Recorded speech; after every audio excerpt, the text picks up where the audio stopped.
జనగామలో 2014లో తెలంగాణ రాకముందు వరి పంట ఎంత పండింది, 2024లో ఇవాళ ఎంత పండుతుందంటే దరిదాపుగా 10 రెట్లు పెరిగింది. దరిదాపుగా 3 లక్షల మెట్రిక్ టన్నుల పంట ఈ ప్రాంతంలో పండుతా ఉన్నది. గతంలో నీటి వసతి లేక ఒక్క పంటనే మాత్రమే పండించే దగ్గర నుండి ఇలా 2 పంటలు ప్రతి ఎకరం కూడా పండించే స్థితికి తెలంగాణ రావడం కేసీఆర్ గారి ప్రభుత్వ పాలనలో జనగామ నియోజకవర్గం, జనగామ జిల్లా చాలా సుభిక్షంగా ఉంటుంది.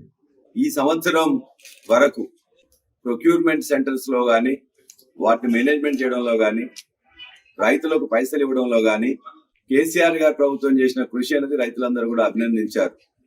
నిన్న కేబినెట్ సమావేశంలో ముఖ్యమంత్రి రేవంత్ రెడ్డి గారు తీసుకున్న నిర్ణయాన్ని వాళ్ళ కేబినెట్ మంత్రివర్గ సహచరులందరూ కూడా నిన్న సాయంత్రం చెప్పిన తర్వాత ఈ ప్రాంతంలో వరి ఎక్కువ పండుతుంది కాబట్టి వరి పండించే రైతులను మొత్తం కూడా ఆశ నిపాతంగా ఉంది. వాళ్ళందరూ కూడా కాంగ్రెస్ ప్రభుత్వం వస్తే మాకు 2 లక్షల రుణమాఫీ అవుతుంది, ఒకేసారి అవుతుంది, డిసెంబర్ 9న అవుతుందని చెప్పేసి ఆశలతో ఉండే. ఆ ఆశల్ని రేవంత్ రెడ్డి డిసెంబర్ 7న డిసెంబర్ 7నే ప్రమాణ స్వీకారం చేసింది కానీ డిసెంబర్ 9న చేయలేదు. 100 రోజుల్లో చేస్తా అని చెప్పి రెండోసారి నమ్మపలికిండు.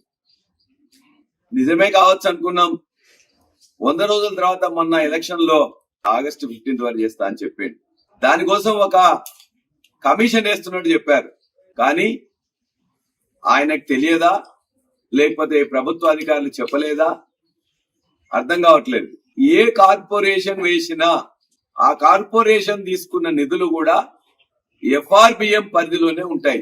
FRBM పరిధిలో ఉన్నప్పుడు కొత్తగా లోన్స్ అనేది తీసుకునే అవకాశం లేనప్పుడు ఎట్లా మళ్ళా తీసుకుంటారని చెప్పేసి వాళ్ళందరూ కూడా అంటే ప్రభుత్వానికి అర్థం కావట్లేదా, లేకపోతే ప్రజల్ని మోసం చేయాలని చెప్పి చూస్తున్నారని చెప్పేసి వాళ్ళు చూడాలి. కార్పొరేషన్ ఏర్పాటు చేస్తే చేయొచ్చు కానీ FRBM పరిధి 1 పైసా కూడా కేంద్ర ప్రభుత్వం కానీ ఇతర సంస్థలు కానీ డబ్బులు ఇవ్వవు. అది పెద్ద మోసం. ప్రజల్ని 3వసారి కూడా మళ్ళా మోసం చేయడానికి సిద్ధపడ్డారు రేవంత్ రెడ్డి ప్రభుత్వం. రైతు బంధు ఇస్తానని చెప్పేసి 15,000కు ఇస్తానని చెప్పి మళ్ళా ఇప్పుడు నేను అందరికీ ఇవ్వను, 3 ఎకరాల 5 ఎకరాల 7 ఎకరాల అని చెప్పేసి అంటున్నారు.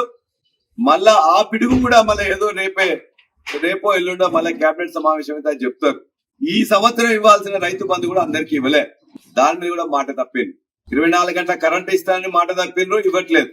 కాళేశ్వరంలో చిన్న చిన్న రిపేర్లు ఉంటే అది కూడా చేయట్లేదు. ఇవాళ నేషనల్ సెక్యూరిటీ డ్యామ్ వాళ్ళు చెప్పిన ప్రకారం చేస్తా అని చెప్పి ఇవాళ చిన్న చిన్న రిపేర్స్ ఉంటే కూడా వాళ్ళందరూ కూడా చేయకుండా మరలా వచ్చే వానాకాలంలో వర్షం పడితేనే పంట పండేట్టు ప్రాజెక్టులకు వెళ్లి పంట పండే అవకాశం లేకుండా ఈ రైతుల్ని మరొకసారి మోసం చేయబోతున్నది కాంగ్రెస్ ప్రభుత్వం. మేము సన్న వడ్లకు వచ్చేసారి నుంచి వెళ్ళి 500 రూపాయలు ఇస్తా అని చెప్పేసి వాళ్ళు చెప్తున్నారు. వాళ్ళ యొక్క మేనిఫెస్టోలో వాళ్ళు ఏం చెప్పారు అనేది మనందరికి తెలుసు. ఇది వాళ్ళ యొక్క మేనిఫెస్టో 8వ పేజీలో రైతు డిక్లరేషన్ లో భాగంగా వరి ధాన్యానికి 2,183 రూపాయలు ఉన్నది, 2,683 రూపాయలు. మొక్కజొన్నకు 1,870 ఉన్నది, 2,200 రూపాయలు.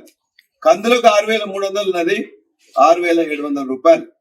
ఈ విధంగా ప్రతి పంటకు ఎంత ఇస్తామని చెప్పేసి వాళ్ళే నమ్మబలికింది. మేనిఫెస్టోలో చాలా క్లియర్ గా చెప్పారు. వరి ధాన్యానికి 500 రూపాయలు ఇస్తామని చెప్పారు. ఇందులో సన్న ఓట్లను రాయాలి, దొడ్డు ఓట్లను రాయాలి. మొన్ననే ఇది పేపర్ లో లీక్ ఇస్తే మాజీ ముఖ్యమంత్రి కేసీఆర్ గారు క్లియర్ గా చెప్పారు. చాలా అబద్ధాలు మాట్లాడుతున్నారు, సన్న ఓట్లకే ఇస్తామంటున్నారు అని చెప్పేసి అంటే మేమందరం కూడా ధర్నా చేస్తే లేదు మీరు అనవసరంగా ధర్నా చేస్తున్నారు, ముఖ్యమంత్రి రేవంత్ రెడ్డి అనలేదు, అసలు అటువంటి ఉద్దేశం కూడా లేదు అని వాళ్ళ వర్కింగ్ ప్రెసిడెంట్ ఎమ్మెల్సీ అయిన మహేష్ కుమార్ గౌడ్ ప్రెస్ లో చెప్పాడు. అంటే ప్రతిరోజు పూటకో మాట, పూటకో అబద్ధం, పూటకో అసత్య ప్రచారం చేస్తున్నారు. రేవంత్ రెడ్డి గారు వారే చెప్పారు. వారి యొక్క అనేక స్పీచ్ల్లో కూడా 500 రూపాయలు ఇస్తుందని చెప్పారు.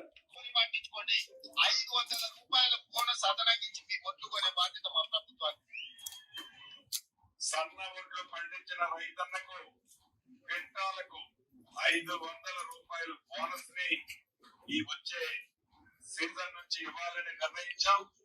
సిగ్గు లేకుండా లజ్జా రహితంగా ఒక మాట చెప్పడం, ఆ మాట తప్పడం. నిన్న క్యాబినెట్ ఈ వానాకాలం వడ్లకే ఇస్తా అని చెప్పాను. డిసెంబర్ 9 వానాకాలం వడ్లు వస్తే వానాకాలంలో ఇవ్వలేము, యాసంగిలో ఇస్తామన్నారు. మరి యాసంగి వడ్లు వచ్చినంటే యాసంగి కాదు వానాకాలంలో ఇస్తా అని చెప్పి మళ్ళీ చెప్పాను. మళ్ళా వానాకాలానికి ఇచ్చే దాంట్లో ఈయన ఈ యొక్క బోడి ప్రభుత్వం వీళ్ళు సన్న వడ్లకి ఇస్తామని చెప్పి చెప్తున్నారు. వీళ్ళకి అవగాహన లేదు. ఈ రాష్ట్రంలో 3 కోట్ల మెట్రిక్ టన్నుల వరి ధాన్యం పండిస్తుంటే ఇలా ప్రభుత్వం కొనేది రెండు సీజన్ల కలిపి కూడా వానాకాలం కానీ యాసంగి కలిపి కూడా 1,30,00,000 నుంచి 1,40,00,000 వరకు ఉంటారు.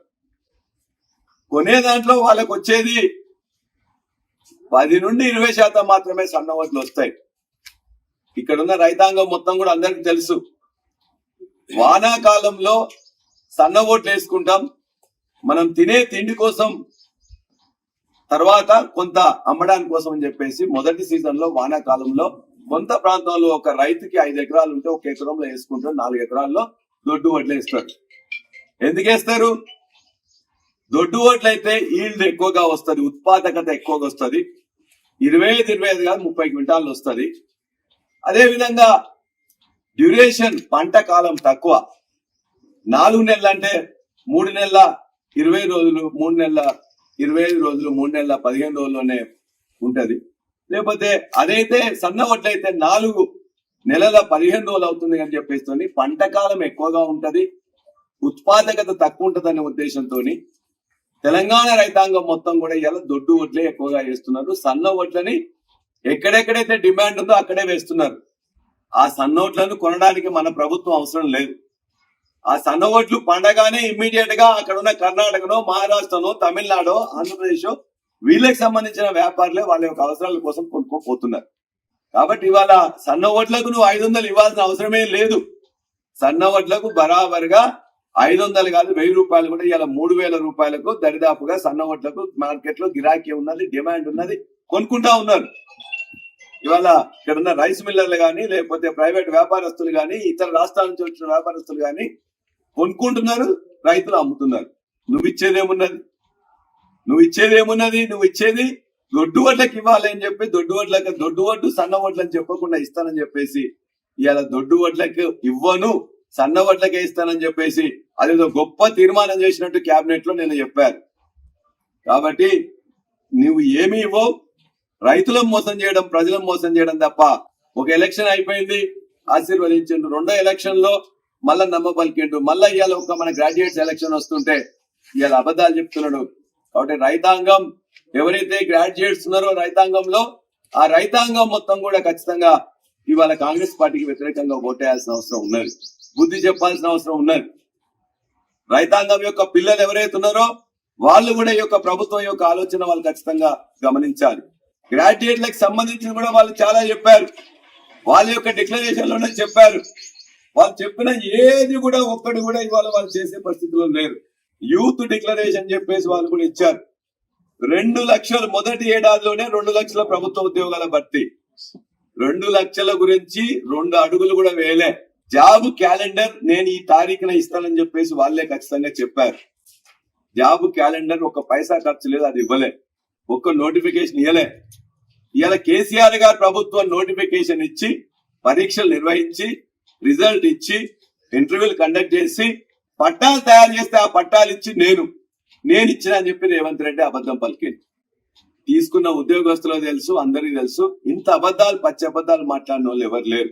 ఆ అభ్యర్థి మంచి అభ్యర్థి, బిట్స్ పిలానీలో చదువుకుని గోల్డ్ మెడల్ సాధించి, ఫేస్బుక్ లో వర్క్ చేసి, సిటీ బ్యాంక్ లో వర్క్ చేసి, దాన్ని వదిలిపెట్టి స్వచ్ఛమైన రాజకీయం చేస్తున్న అభ్యర్థి ఒకవైపు, 56 కేసులతో 72 రోజులు జైల్లో ఉండి ఈ రాష్ట్రంలో ఉన్న మహిళలను మోసం చేసి, అనేక మందిని ఆత్మహత్యలకు పురిగొల్పి, మెడ మీద కత్తి పెట్టి పైసలు వసూలు చేసి, ప్రతినిత్యం కూడా అందరినీ కూడా పీడించుక తింటున్న తీన్మార్ మల్లన్న మరొక వైపు.